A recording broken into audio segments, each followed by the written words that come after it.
السلام علیکم ورحمۃ اللہ وبرکاتہ۔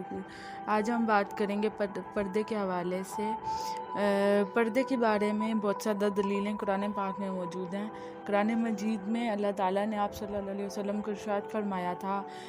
کہ اے نبی اپنی بیویوں، بیٹیوں اور مومن عورتوں سے کہہ دیجئے کہ جب گھروں سے باہر نکلیں تو اپنی چادروں کے پلے اپنے منہ پر لٹکا لیا کریں۔ یہ زیادہ مناسب طریقہ ہے کہ وہ پہچان لی جائیں اور انہیں ستایا نہ جائے۔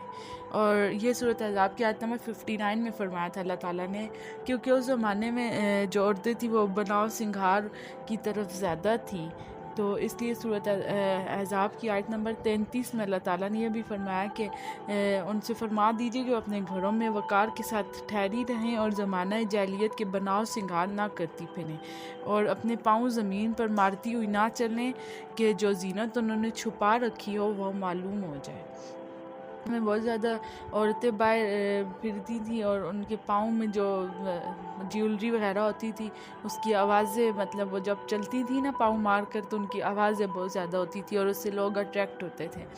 تو اس لیے اللہ تعالیٰ سورۃ نور کی آیت نمبر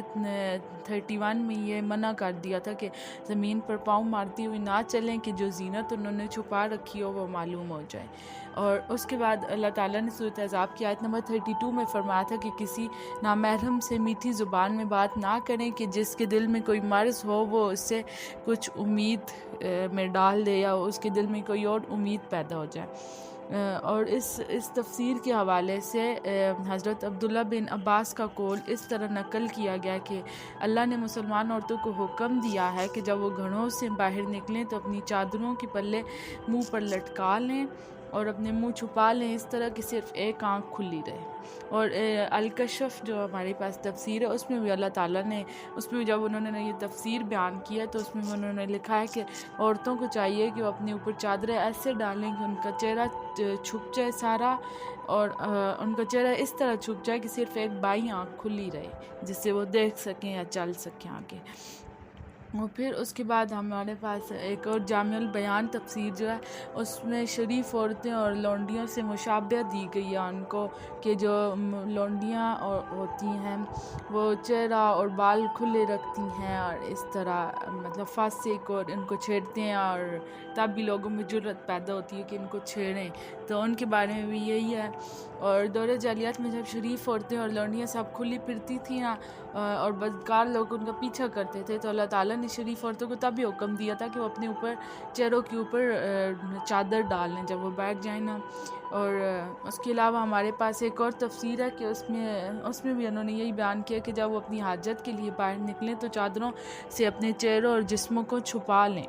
اور اس کے علاوہ امام محمد بن سیرین نے حضرت عبید سلیمانی جو آپ صلی اللہ علیہ وسلم کے دور میں مسلمان ہوئے تھے اور آپ صلی اللہ علیہ وسلم کی خدمت میں حاضر نہ ہو سکے لیکن وہ مسلمان ہو گئے تھے، اس آیت کا انہوں نے مطلب پوچھا تو انہوں نے جواب میں یہی کہا کہ بجائے اپنی چادر کو اس طرح اوڑھا کہ پورا سر اور پیشانی اور پورا منہ ڈھانک کر صرف اپنی آنکھ کھلی رکھے، اس طرح کرنا چاہیے۔ اور اس کے علاوہ حدیثوں سے بھی ہمیں پردے کا بہت زیادہ ملتا ہے، مطلب پردے کی دلیلیں بہت زیادہ ملتی ہیں کہ ایک دفعہ نا ایک عورت گھر سے جب باہر نکلی تھی تو شیطان نے اس کو طاقتا ہے